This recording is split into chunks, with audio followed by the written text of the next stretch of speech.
introduce and help me welcome Kate Michels.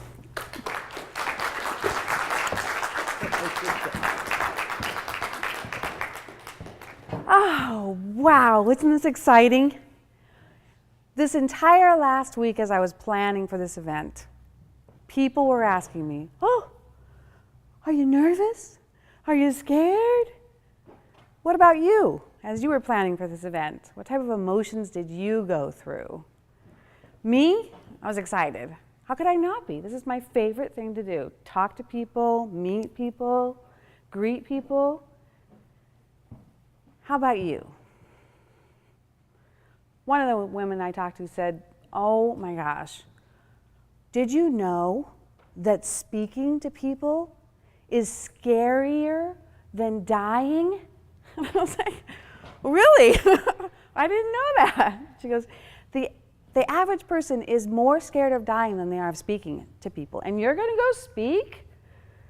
It's like, I love to speak. I love to talk. I also love to support people around recognizing what their emotions do to them and how we have the ability to actually train ourselves to respond to our emotions in a wise way. What would be different in your life if you knew how to accept your emotions, if you were aware of your emotions, and if you awakened to the difference your emotions can make in your life? We're running through our life and we're reacting emotionally, like children, a lot of times.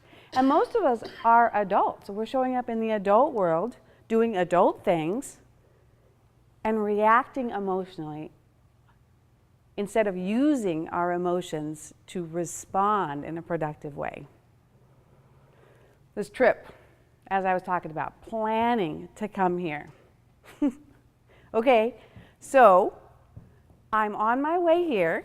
I program my GPS. It's going to take me easily in 8 hours to this event. The GPS went haywire. I don't know, it had a spin cycle, short-circuited, something. It actually took me over the bridge to the border and was taking me into Canada instead of keeping me in Michigan. I'm like, okay, now I could have an emotional reaction to this. I could have a spin cycle. I could go through a lot of turmoil over this, or I could just get back on track and get going again. Driving. My GPS continues to be haywire. Maybe it was a full moon and it affected the GPS.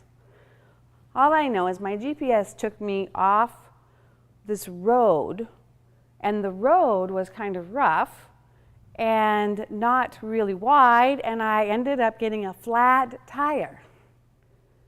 Now, in the olden days, I would have totally reacted to this. What does this mean? What's happening to me? Why does this always happen? Right? How many of you have been there, or how many of you were there this week as you were planning for this event? How many of you have been delayed because there's a flight delay, or you can't get a taxi cab, or you feel sick, right? Those are all the kinds of things that send us on what I call an emotional spin cycle. Pick us up like a tornado, carry us off to the land of Oz. Or last night when I was driving and it was taking me forever to get here, to Never Never Land. In the past, I would have had an emotional reaction. Now, because of emotional wisdom training with neuro-linguistic programming, I'm able to accept myself and accept the situation. I'm able to be aware of what's real and what's true, what's here and what's now, what really matters. I have a flat tire. Fix the flat tire. Not, I have a flat tire, what does this mean? Why does this always happen to me? What is going to happen tomorrow? Oh my gosh. Just like going back to the woman who said to me, oh my gosh, did you know that speaking is the scariest thing people do? It's like, I'm talking to people. I talk to people all day long. I talk to people every day. When we actually take a look at what's here and now and real and true, we're able to deal with what's going on in an emotionally wise way. We're able to respond to what is being called upon for us to do. When people are having an emotional reaction, what is it that they really want? I want you to think about that for a moment. So someone's in the dark, they're fumbling around, they're lost. What do they want? What they really want is for someone to show up and turn the light on for them, to be the light. They need some hope, like a beacon of hope. They want a point of light to follow.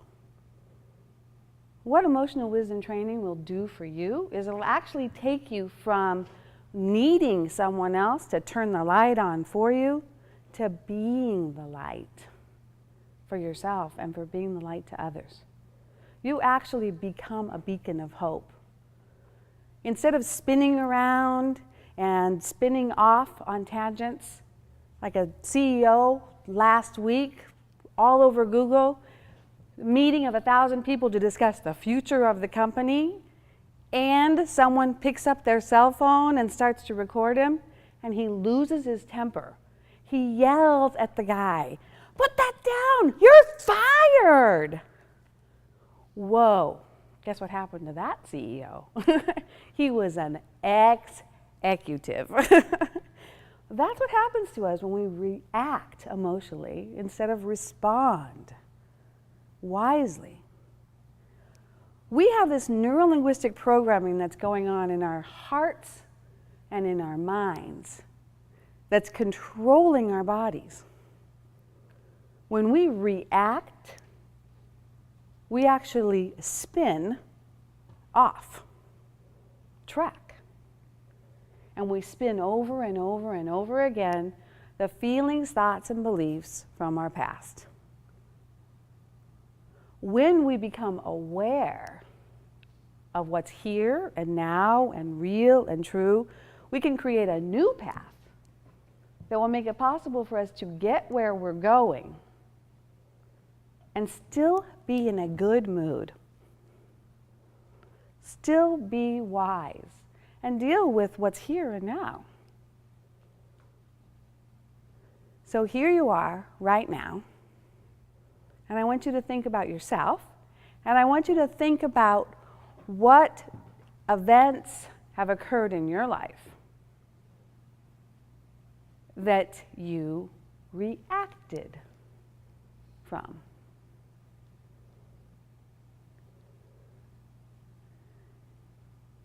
And then they show up really fast and really easy, don't they?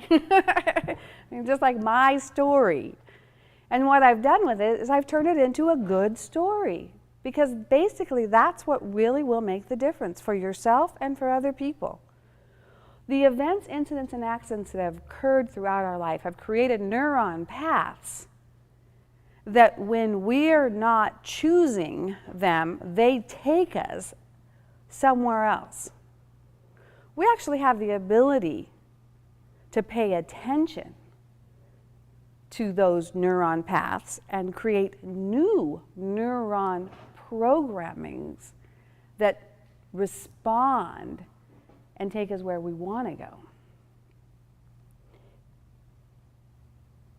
So now, again, I want you to think of a time in your life where there was an event, incident, or accident occurring and you responded.